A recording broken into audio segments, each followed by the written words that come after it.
The Gwaltney Group. The following is a sponsored program paid for by Robin Gwaltney. Gwaltney Group, RE/MAX Results. Welcome to Rochester Real Estate, featuring Robin Gwaltney from Gwaltney Group RE/MAX Results and Andy Brownell. Here's Andy Brownell on Rochester's News Talk, 1340 KROC AM and 96.9 FM. Good morning. Welcome to the weekend, Saturday morning. There's nothing wrong with that, that's for sure. I'm Andy Brownell with Robin Gwaltney, Gwaltney Group RE/MAX Results. Good morning, Robin. Good morning. Things remain busy, I take it. Very busy. It's actually, it is just so nice. I kind of am taking the day off today because we have a wedding this afternoon, so I'm kind of looking forward to that. But I'm sure I'll be watching my texts and answering my phones, and I have a couple of my team members covering, showing some houses. So, you know, you can never... In the spring, you can't really expect to take any time off, but you just have to learn how to navigate, right? So it's like, yes, sure, the wedding's not too far away and it's later in the day, so we can make it all work. Keep it to a minimum. Exactly. And I'm really good at balancing, you know, getting everything checked off on the list. And if that means, you know, having to line people up to show houses while I ditch out and go to a wedding, it's good. We'll get it done for sure. Well, you have to. But I did see on social media you were posting it was well after sunset when you were finally leaving the office. And it doesn't get dark now until, what, after 8 o'clock? Yeah. It's been a busy week. But, I mean, you know me well enough to know I'm never going to complain about being busy. The busier, the better. And I think one of the huge advantages that I have is that Scott and I work together. So what difference does it make if it's 8:30 at night and we're still sitting in the office, or if it's 8:30 at night and we're sitting on the couch across from each other? We're still talking about work no matter where we are. And, you know, it's fine. If you love what you do, it's not work at all. It's just what we do. It's our lifestyle. And the odds are if you're on the couch, one of you would be falling asleep. You got that right. and I'll tell you the truth. We never want to watch the same thing on TV. So typically one of us is upstairs and the other one is downstairs. So at least if we're at work, we're in the same room together. There's always a bit of a celebration if we can find a show that we both like at the same time. We've been watching Survivor, and I don't watch any of that reality television. But one of our friends, do you watch the show or not? Nope, I have never seen it. So one of the guys that's on, one of the contestants this year, his name is Q, just the letter Q. It's Quintavious, but he goes by Q. He's a RE/MAX agent who we've gotten to know from, going to our conferences and our different RE/MAX meetings. So it's really fun to see him. You know, we know him at the professional level as a very successful young agent, a go-getter, and to watch him out there on Survivor, it has been very interesting. So it's actually made me really want to watch it. So like last night I was like, oh my gosh, I know we're not home in time, but can you, DVR it, because he just tapes it. So we were able to watch it. Yeah, you can zoom through just to the parts you want to see that way. Exactly. There was a young woman from Rochester, I think was on the previous season, John Wade's daughter. Oh, really? I didn't realize that. And she went to high school with my son. Oh. So but I never saw it. I never got to see any of the episodes. You can still watch it. Because there have been weeks that I haven't recorded it. So then you can go to, I don't remember if it's Amazon Prime, or you can go somewhere. Yeah. You can go somewhere and watch it. So that's how I've, honestly watched most of the episodes, because the chances that I'm going to be at home on Wednesday night at 7:00 are probably slim to none. But anyway. So will this person, go back to RE/MAX? Oh, yeah. Afterwards, or become a Hollywood star?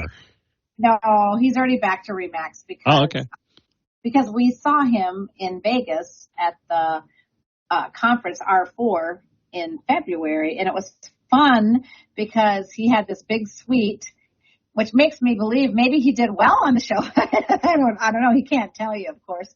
But he had this big suite, and we had a big watch party, and there were like 50 of us in there watching with him. And I didn't realize, they don't know like what the other people were saying until they watch it right then and there. Suppose. So then they find out if people love him or hate him. And I hate to tell you, but after the last episode, he's not the most popular guy on the block. But he's going to get voted off. But he's very competitive, and he keeps getting immunity. And so far they haven't been able to ditch him. But anyway, it's fun. It's fun to watch. Well, before we started the program, you mentioned that another market report was available. Yeah, speaking of competitive, our market remains that way. Right now, there are only 226 active listings. Goodness. Okay? Yeah, not a lot. Not a lot. There are another 284 that were active but are already pending. And then in the last 6 months, we've had 685 closed. Okay? So 685 in the last 6 months, but even our active and our pending isn't even 600. And if I can do my math correctly from what you've taught me, we're kind of slipping into more of a seller's market again. Exactly. That's what happens with the shortage of inventory. And then, of course, I'm sure you follow that this week the Feds announced that there won't be a mortgage hike. Okay, there won't be a rate hike. But there won't be a rate decrease. And there won't be a rate decrease yet, but they not yet, at least. Yeah, but they did make us believe that that will be coming, and they definitely were trying to. Well, at least somebody, the media or whoever, was trying to rev people up and say they're probably going to raise the rates because of the inflation, but that didn't happen. So that's good. So there's not enough houses for the amount of buyers that we have. There's no doubt about that. So let me even just look here, between 100 and 300, there are a total of 43 houses. And then between 300 and 600, there's another 100 houses. So that's where the majority of the inventory lays, between 300 and 600. And then between 600 and a million, there's about 50 some. And then over a million, 53, I guess. Over a million, there are a total of 25, which is crazy. So is there any data concerning the 300 to 600 range or the 300 to 500 range? How many are on the 300? How many are on the 400? How many? Between 3 and 400, there's 37 out there right now. Okay. And between 400 and 500, there are 36, so about the same. And then 500 627. So it's pretty evenly dispersed between the price. I know. It's still very, very few. Yeah, very few. I mean, 226 total, and that counts the 25 that are over a million. So let's just say there's 200 for the majority of the buyers. There's a pool of 200 houses, right? I mean, that's what we got. So not a lot. But so does that mean more multiple offers? Multiple offers, for sure. And we are seeing, shorter days on the market. Between 0 and 100,000, it's 0 days on the market because there are no listings. Wow. Isn't that crazy? And between 100 and 200, it's 15 days on the market for a median. Between 200 and 300, it's 24 days for a median. 300 and 400, it's 37 days. So, I mean, it's not like going on and flying off, but also a lot of these are still selling with inspections, and a lot of times the days don't get counted until that inspection continues to get moved. So they might have entered into contract sooner than what the days actually reflect. Yep. But overall, the median for all price ranges is 38 days on the market. So, it's not a crazy long time. And I've been telling people for several months now that if we have your house looking good and priced right, expect around 30 days on the market and then another 30 to 45 days from the time we sell till the time we close. So it could be anywhere between 40 days and 60 days, 65 days. So it's just a nice amount of time to help you get packed and out of there and prepared for the move, in my opinion. I wouldn't want it to be any faster than that. That'd be crazy. Right. Exactly. So, yeah, it's a good thing. All right. Well, why don't we take a break right here? When we come back, we can talk some more about the market report. Okay. All right. Robin Gwaltney, Gwaltney Group RE/MAX results. Back in a moment on News Talk 1340, KROC AM and 96.9 FM. We'll be right back with Robin Gwaltney and Andy Brownell on Rochester Real Estate. This is News Talk 1340, KROC AM and 96.9 May apply. To Rochester Real Estate with Robin Gwaltney from Gwaltney Group-RE/MAX Results and Andy Brownell on Rochester's News Talk 1340, KROC AM and 96.9 FM. We're back. I'm Andy Brownell, Robin Gwaltney, Gwaltney Group-RE/MAX Results, and we've been talking about the latest market report for southeastern Minnesota, the real estate market. Anything else we could pull out of the data, Robin? So the one last thing, I guess, the absorption rate or the months of inventory that we have. If I look at that by price point, if you're looking at houses between 100 and 200,000, we literally have 1 month's worth. If you're looking at between 200 and 300, we have 3 weeks worth. If you're looking at between 300 and 400, we have 6 weeks worth. And if you're looking between 400 and 500, we have 2.5 months. So basically 10 weeks worth. So none of those price ranges are sticking around very long. No. Between 500 and 600, we have 3.9 months worth of supply. Between 600 and 700, we have 5.4 months supply. And actually, we have this little color coding thing. And so it'll tell you like at which price point you talk about, does the market favor the sellers or favor the buyers? In those price points, all of those price points favor the sellers. And between 700 and 800, it's very neutral between sellers and buyers. And we have about 6.5. So, it's less than 6 months, right? So 6.5 months of inventory. And then again, with the 8 to 900, it's only 5.3, and 900 to 1 million, it's only 4.4. So those still are considered to favor the sellers some over the buyers. Now there's a few price points. Here's one that's between 1 million and 1,000,001 that are 12 months worth of inventory. So that one. That's so weird. Yeah. That one actually favors buyers. That is so weird. But then you go higher than that. Oh, yeah, then it goes the other way. You're absolutely right. Because this is the price point. 1,000,001 to 1,000,002 has the most inventory. And I think that's because that's where a lot of the new constructions are falling in. There's 18 months worth in that price point. So if that's your price point, you can take a deep breath. And between 1,000,002 and 1,000,003, there's about 6 months. And between 1,000,003 and 1,000,004, there are 6 months. And 1,000,004 and up, there are actually 13 months. But you know what? I listed one for 1,000,004 last week, and it lasted 2 days, 1 day. I don't know. We had multiple offers, and it sold for more than it was 1,000,476, and it sold over that. So. I wonder what the feature of that house was that made it so attractive. Location.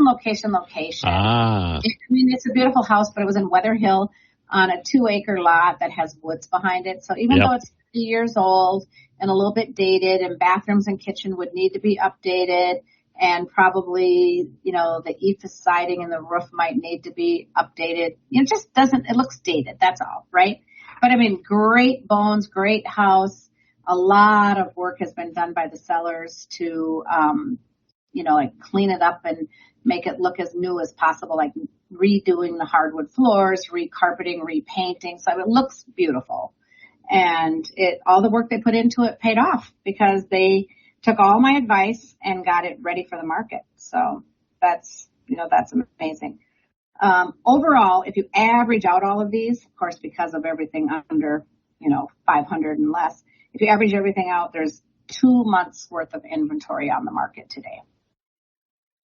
So that is definitely in favor of the sellers. And if you have a house, from what I gathered, valued at under 400,000, yeah, you are really in a seller's market. Yeah, and you're probably going to get into multiple offers, especially if you have it priced right and it's in good showing condition.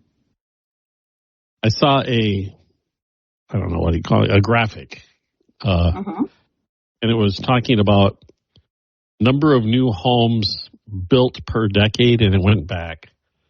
I think it went back almost 100 years. Oh, wow. And it wasn't local, it was nationwide. Yeah, sure. And it showed all the way up until this current decade, starting in 2020. It was fairly steady. It was up and down a little bit, but home builders, obviously you had the glitch years where they went way up on the speculative side of it. Yeah. But the drop off for this decade is insane. Yeah. Isn't it? It's probably 1/10 of what the normal rate of construction has been. We're feeling it. Trust me, we're feeling it. And so many factors play into that, because people ask me, well, why is that? Well, it's not a simple question. I mean, first of all, land has become very, very expensive. So, and typically your land is only about 25 to 35% of your cost, right? Well, if now all of a sudden you're no longer buying a lot for $50,000 or $60,000, you're buying a normal lot for closer to $100,000. And if you want a few acres, we're seeing in the high 2s and the high 3s sure. and 4s, just depending on what you have. So there's that initial investment. And then, of course, after COVID and, taking forever to get supplies and supply shortages and prices skyrocketing.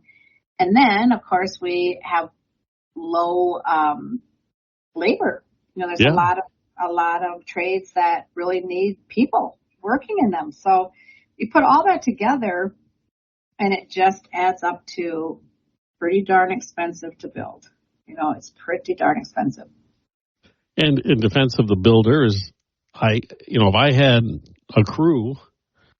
a skillful crew out there, I'm going to build the big house because my margin is so much better.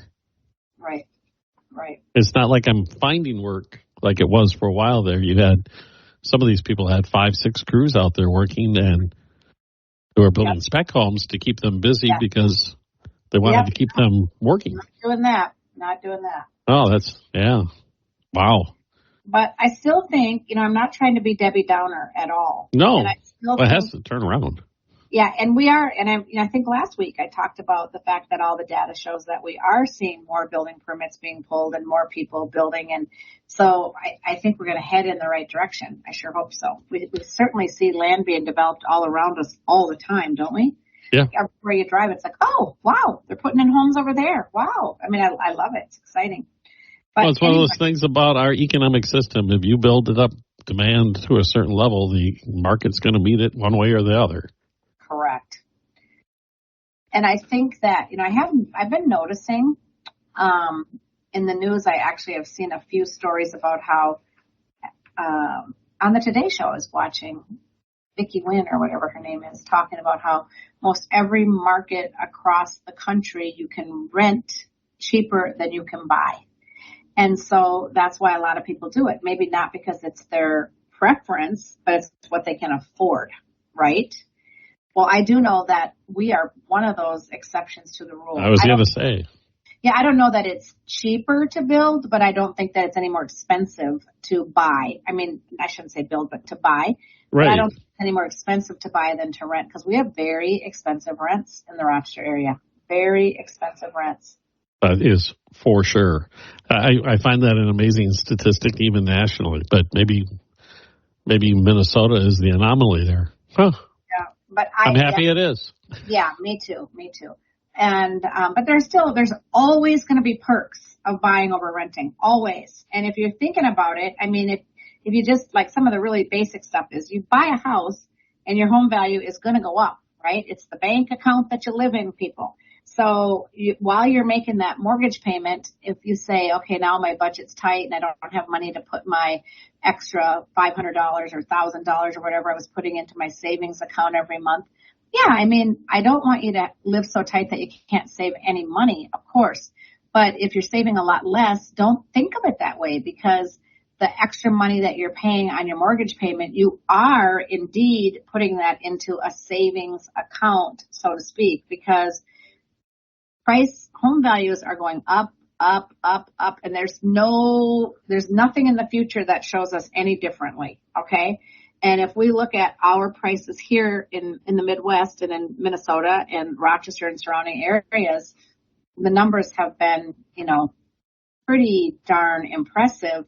And yet we're nothing compared to some of the places on the East Coast and the West Coast where, it really truly is becoming unaffordable because of the rate that those prices are climbing. Yeah.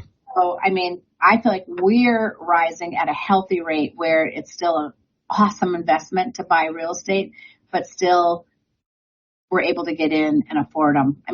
It takes a lot more now. I read somewhere where to buy a house comfortably, a family needs to earn, I think it was like, good God, $80,000 or something. Yeah. It's a lot of money. So it's not as easy and accessible as it has always been, for sure. But on the other hand, even in the lower paid positions in this area, yeah, the wages have, over the last 5 years, have risen considerably. Right. And if you have two family members working, that $80,000 is if it's not attainable, is very close to attainable. In our area, for sure. Yeah. We live in a pretty affluent area. But if you think about that number in some of the outlying areas, it's a lot, right? Yeah, I do feel bad, especially for people who are trying to buy their first home or young families starting out. But geez, I feel even worse when they got to pay $2,400 a month to rent a 3-bedroom place. It's like, good gosh, that's a lot of money. Yeah. And I don't know. I still say that, and our rents are not going down. They keep rising as well. That's for sure. Over the last 60 years, now this is median monthly rent in the United States, average rent went from $300 a month to $1,600 a month. Oh, average. So that's not pretty. No. And on the flip side of that, personally, my son, and of course you helped him buy his first home. There was a comparable sale nearby recently, and I saw how much the close was, and I showed it, and I said, look at how much that's money the equity you have. That's equity. Yes, and he was like, oh, really? I said, yeah. Hey, I love it. I love it. Love it, love it, love it. And, every single real estate agent is wired a little differently. And sure, a lot of us practice similarly. But for me, yes, I want someone, when I'm helping someone buy a house, I want them to love the house. But even above that, I want them to be making a rock solid investment, because I build relationships with my clients. And once I work with them and have sold them a house, when it's time to sell that house again, I promise you they're going to call me back. And when they call me back, I really want them to say, well, Robin, how did we do? I was actually at an appointment yesterday. It was so much fun. She bought the house from me probably 12 years ago, and she paid $180, and now we're going to be putting it on the market for $569. Oh my gosh. And she's done some painting, and she's done some carpeting. She's followed my advice and maintained the house beautifully, because that's what I can't stress enough is treat this like your biggest asset, because in most cases, it is people's biggest asset. So if you want your asset to continue to increase in value, take care of it. And when you see paint starting to peel or chip, just take the time to scrape it and paint it. When you see that something has rotted a little bit, replace that board. Don't wait until, oh my gosh, now I'm feeling, overwhelmed by all the repairs, maintenance I need to make to this property. If you just kind of do it as you go, yeah, it's work, but homeownership is work. There's no doubt about it. So but it's an investment, so it's worth it. It's an investment, and it's worth it. You got it. All right. 100%. We have to take a quick break. We're going to be right back with more with Robin Gwaltney, Gwaltney Group RE/MAX results on Newstalk 1340 KROC AM and 96.9 FM. We'll be right back with Robin Gwaltney and Andy Brownell on Rochester Real Estate. This is News Talk 1340 KROC AM and 96 station. Welcome back to Rochester Real Estate with Robin Gwaltney from Gwaltney Group-RE Results and Andy Brownell on Rochester's News Talk 1340 KROC AM and 96.9 FM. Good morning. Welcome back. Boy, Robin, time flies. We only have a few minutes. I'm with Robin Gwaltney, Gwaltney Group-RE Results. And so the market report to me shows, despite interest rates remaining, they're right around 7%. Right. And the lack of inventory, we're seeing the seller market reemerging. I guess it's always been there, but a strengthening seller's market. So that means if you have an inkling you're going to sell, right now is the time to actually think about it, right? Oh, my gosh. You don't know how much I would welcome a phone call from somebody saying, Robin, I want to put my house on the market because inventory is amazing and I love it and I want more of it. So yes, if you have something to sell, please call me because I promise you I will help you market it in the absolute best light that we can. I'll give you advice on what you should or should not do to get it ready, to get top dollar, and help you get that thing out there and sold and move on to your next venture. So yes, if you're listening to this show today and you think, oh man, maybe I should just have Robin come over and tell me what I could get for my house in case I do want to sell it and make that move to the townhome or make that move to the lake home or make that move to a bigger house or whatever it is, please let me do that. There's no obligation. There's no charge. I just come in and we talk and we put a plan together. So would love to help. Have a plan. What I enjoy about that is because I don't know, what I should do. More than most, because I know, but you could come in and you could say, I think, I have to get this done. You might say, nah, don't worry about that part of it. Yep. So the gal save me some money that way too. She wanted to do a lot of things that I told her were absolutely unnecessary. So she was like, oh my gosh, thank you. She goes, well, I just thought it would make it more sellable. I go, all right, it's already super sellable. And all you're going to do now is start taking away from your profits because you're probably going to sell it at the max value regardless. So if you spend a couple thousand on this project and a couple thousand on that project, you're just taking away from your profit and you're not going to sell it for any more. And I don't think you can sell it much quicker. I mean, I don't think you need to sell it any quicker. So, yep. Yeah. That is unbelievably valuable advice, that kind of advice. Well, thank you. To get a hold of it. So, what is that phone number if I want that unbelievably valuable advice? All right.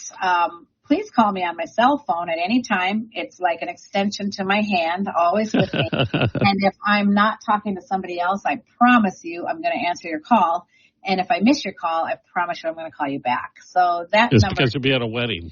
Yeah. I just mean anytime. I am super, super attentive to that telephone, and I answer it when it rings, by golly. So, but my phone number is 507-259-4926. All right, Robin. You have a great weekend. Enjoy the wedding today, and we'll connect again next Saturday. All right. Thanks so much. Bye-bye. Thank you. Robin Gwaltney, Gwaltney Group, RE Results. It's News Talk 1340, KROC AM and 96.